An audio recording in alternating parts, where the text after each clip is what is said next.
বাঁশ দিয়ে যতক্ষণ থাকে ততক্ষণ থাকে, ওটার বাইর করে ফেলে আবার সেই বাঁকা। তো কথাটা বুঝাইতে চাইলাম যে সবাই শান্তি চায়। দুনিয়াতে দুই কথা নিয়ে কোনো হরতাল নাই, অবরোধ নাই, বিরোধী নাই, কিচ্ছু নেই। দুই কথা, সেটা কি? একটা হলো দুনিয়ার সবাই মরবে, এ কথায় কোনো ইখতিলাফ আছে? কেউ হরতাল দিছে যে আমরা মরবো না, এই কথায় দুনিয়ার কেউ দ্বিমত নাই। আর এক কথা, সবাই শান্তি চায়। হিন্দুরাও শান্তি চায়, বৌদ্ধরাও শান্তি চায়, ইহুদিরাও শান্তি চায়, খ্রিস্টান শান্তি চায়, আমরাও শান্তি চাই, আপনারাও। আওয়ামী লীগ শান্তি চায়, বিএনপি শান্তি চায়, জাসদ বাসদ অসৎ যা আছে সবাই কি চায়? শান্তি চায়। কিন্তু ঠিকানা নিয়ে ভেজাল, ঠিকানা নিয়ে ভেজাল। ইহুদিরা বলে শান্তি পেতে হলে ওজায়েরকে আল্লাহর সন্তান বলো, শান্তি আছে। খ্রিস্টানরা বলে ঈসা নবীরে আল্লাহর সন্তান বলো, শান্তি পাবা। বৌদ্ধ ধর্মের মানুষ বলে গৌতম বুদ্ধকে ধর্মের গুরু মনে করো, জীবনের ভালো মন্দের কল্যাণকামী মনে করো, তো শান্তি। হিন্দুরা বলে 33 কোটি দেবদেবীর পূজা করো, তাহলেই শান্তি। এখন এদের শান্তির ঠিকানা এক না আলাদা? কেন? এদের ধর্মও কি? হিন্দুদের ধর্ম আলাদা, শান্তির ঠিকানাও। ইহুদির ধর্ম আলাদা, শান্তির ঠিকানাও আলাদা। এবার আমরা মুসলমানের ধর্ম কি? এক না? তাহলে আমাকে শান্তির ঠিকানা কয়টা হবে? একটা হবে। কিন্তু ওদের থেকে আমগো মধ্যে ঝামেলা আরো বেশি। কেউ বলে কবরে সেজদা দাও, শান্তি। কেউ বলে মাজারে দাও, শান্তি। কেউ বলে গাছেরে দাও, শান্তি। কেউ বলে বেপরদায় নাচ গান করো, শান্তি। আসলে শান্তি কোথায়? শান্তির ঠিকানা একটাই, ইসলাম। কি? ইসলাম। সে ইসলাম যতদিন পর্যন্ত ছিল না, ততদিন পর্যন্ত মক্কার মানুষ এক অশান্তির বেড়াজালে ছিল। যখন এই শান্তির দূত এসে গেল আর রসুলের আদর্শ গ্রহণ করা শুরু করলো, মক্কার মানুষ এতটা প্রিয় হলো, কিয়ামত পর্যন্ত যত মানুষ আসবে সবার জন্য তারা আদর্শ মডেল হয়ে গেল। আল্লাহ লিস্টি নিয়ে পাঠায় দিলেন, জিবরাইল নিয়ে লিস্টি নবীরে দাও, এই লিস্টিতে যাদের নাম আছে এরা জান্নাতি। অথচ এরা ছিল চরম খারাপ। এই কথাটা দুনিয়ার সব চান্দাবাজার ধান্দাবাজেরাও জানে যে ইসলাম সঠিক শান্তি দিতে পারে। মানে না কেন? চুরি চলবে না, দুর্নীতি করতে পারবে না, চান্দাবাজি আর ধান্দাবাজি করতে পারবে না। এই জন্য ইসলাম থেকে দূরে, এবং মানুষের ব্রেনকে ওয়াশ করে ফেলাইছে যে ধর্ম আর রাজনীতি এক না। হ্যাঁ, চান্দাবাজি ধান্দাবাজি রাজনীতি আর ইসলাম ধর্ম এক না। কিন্তু সুলাইমান নবীর রাজনীতি, ইউসুফ নবীর রাজনীতি, আমাদের নবীর রাজনীতি ও আবু বকরের রাজনীতি, ওমরের রাজনীতি আর ইসলাম ধর্ম এক নাকি আলাদা? আল্লাহ বুঝার তৌফিক দান করে। আমি আপনাদের সামনে যে আয়াত পড়ছি, সূরাতুস সুবহানের প্রথম আয়াত, নবীজির হাদিস থেকে একটি হাদিস। প্রথমে তরজমা, এরপরে আপনাদের ধৈর্যের উপরে কিছু ব্যাখ্যা। বলতেছিলাম যে বক্তার এলেম আমলের বাহাদুরি দিয়া ওয়াজ হয় না, বক্তব্য হয় না। বাতিনি ভাবে থাকতে হবে আল্লাহর রহমত, জাহিরি ভাবে লাগবে শ্রোতাদের অন্তরের মহব্বত। এই দুই যখন এক হয়ে যাবে তখন বয়ান আল্লাহ বের করে দিবেন। তাহলে তরজমা শুরু করি। আল্লাহ বলেন, সুবহান, পবিত্র সত্তা, আল্লাযী আসরা বিআবদিহি লাইলাম মিনাল মাসজিদিল হারাম ইলাল মাসজিদিল আকসা, যিনি ভ্রমণ করাইলেন তার প্রিয় বান্দাকে বাইতুল্লাহ থেকে বাইতুল মাকদিস পর্যন্ত। আল্লাযী বারাকনা হাওলাহু লিনুরিয়াহু মিন আয়াতিনা, যেই বাইতুল মাকদিস আল্লাহর বরকত দ্বারা পরিপূর্ণ, যাতে করে তার প্রিয় বান্দা বা প্রিয় বন্ধু অবলোকন করবেন আল্লাহ পাকের কুদরতের নিদর্শন। ইন্নাহু হুয়াস সামিউল বাসীর, নিশ্চয়ই আল্লাহ হলেন চূড়ান্ত শ্রোতা এবং দ্রষ্টা।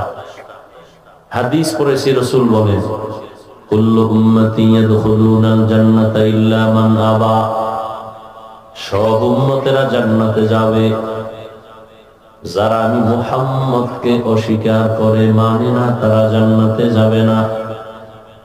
খেয়াল করিয়েন, কিলা মান আবা, সাহাবায়ে কেরাম বললেন ইয়া রাসূলুল্লাহ আপনাকে মানে না তারা কারা? قال من أطاعني دخل الجنة ومن عصاني فقد أبى। রহমতের নবী বলছেন যারা আমার অনুসরণ করবেন তারা জান্নাতি, যারা আমার বিরোধিতা করবেন তারা আমার অনুসরণকারী নয় বরং অস্বীকারীদের অন্তর্ভুক্ত। হাদিসের উপরে 2-4 মিনিট কথা একটু খেয়াল করবেন। আপনারা খেয়াল করলেই আমি কিছু প্রশ্ন করব, আপনাদের থেকে জবাব নিব। নবীজি বললেন সব উম্মত জান্নাতে যাবে, সব। কিন্তু আছে না নাই? আছে। যারা আমি মুহাম্মদকে মানে না তারা জান্নাতে। সাহাবায়ে কেরামের প্রশ্ন, ইয়া রাসূলুল্লাহ আপনাকে মানে না তারা কারা? এখান থেকে খেয়াল করবেন। সাহাবায়ে কেরাম জিজ্ঞাসা করলেন ইয়া রাসূলুল্লাহ আপনাকে মানে না তারা কারা? নবীজি জবাবটা ডাইরেক্ট না দিয়া ভেতর একটা সুন্দর মহব্বতের শব্দ ঢুকিয়ে দিলেন। প্রশ্ন আপনাকে মানে না তারা কারা?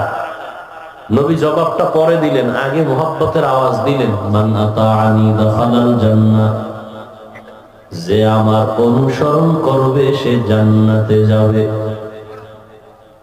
তো যে নবীর অনুসরণ করবে সে জান্নাতে যাবে, তার মানে সে নবী মানে, সে নবী।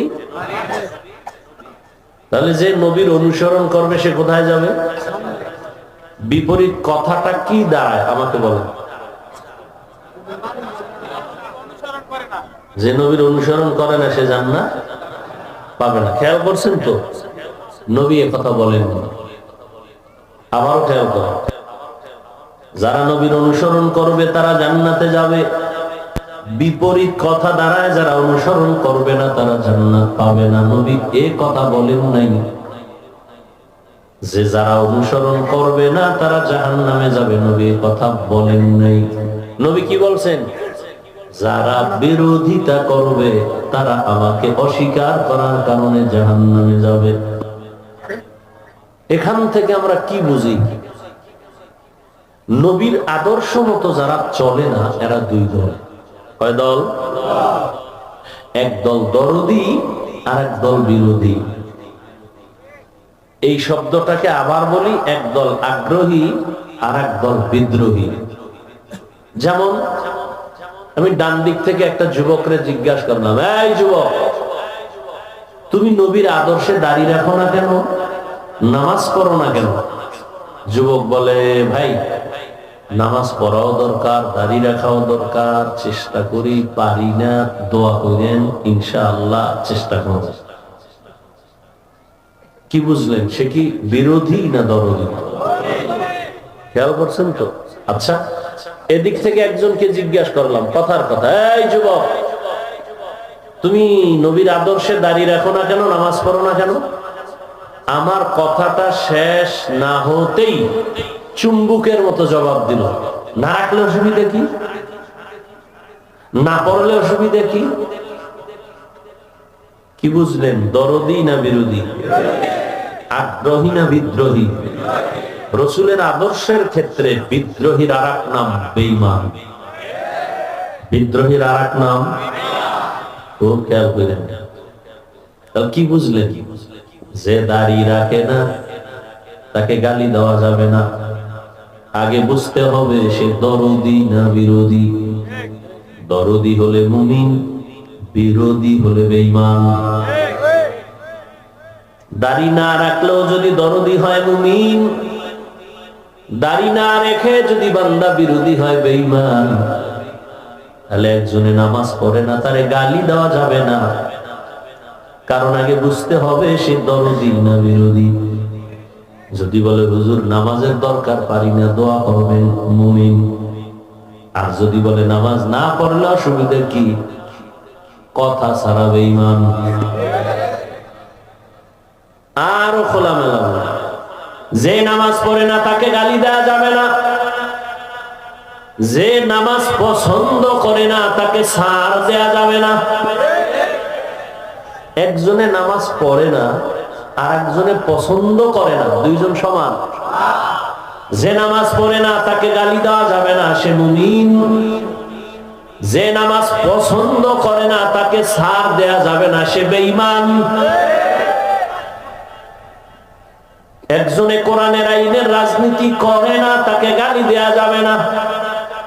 আর একজনে আল্লাহর কোরআনের আইনের রাজনীতি পছন্দ করে না, তাকে ছাড় দেয়া যাবে না। ব্যবধান আছে না নাই? তাহলে বেনামাজি দেখলে সিসি কইরো না, আগে ভিতরে ঢুকো, দরদি না বিরোধী তদন্ত করো। দরদি হলে মুমিন, বিরোধী হলে বেঈমান। অতএব যে নবীর আদর্শ মতো চলে না তাকে গালি দেয়া যাবে না, যে নবীর আদর্শের বিরোধিতা করবে তাকে কোনো ছাড় দেওয়ার কোনো সুযোগ হবে না। আল্লাহ বুঝার তৌফিক দান করেন। এবার আয়াতের মধ্যে ঢুকি। তরজমা তো বলেই ফেলছি, ভূমিকা স্বরূপ দু চারটি কথা শুনে। বর্তমান আরবি মাস 29 রজব চলে গেল, সামনে শাবান শুরু হবে। কি মাস সামনে? শাবান। শাবান কিসের? শাবান। একজনের নাম কালাম, আপনি ডাক দিলেন এই কাল্লা, সে কষ্ট পাবে না? মুসলমান হিসাবে আরবি মাসের নামগুলো মনে রাখা ওয়াজিবে কিফায়া। মুসলমান হিসাবে আরবি মাসের নাম জানবে দূরের কথা, বাঙালি হিসাবে বাংলা মাসের নাম জানে না। যেই বাংলা ভাষার জন্য জীবন দিল 4টা যুবক, জব্বার, বারাকাত, সালাম, রহমত, ওই দিনটাকেও স্মরণ করে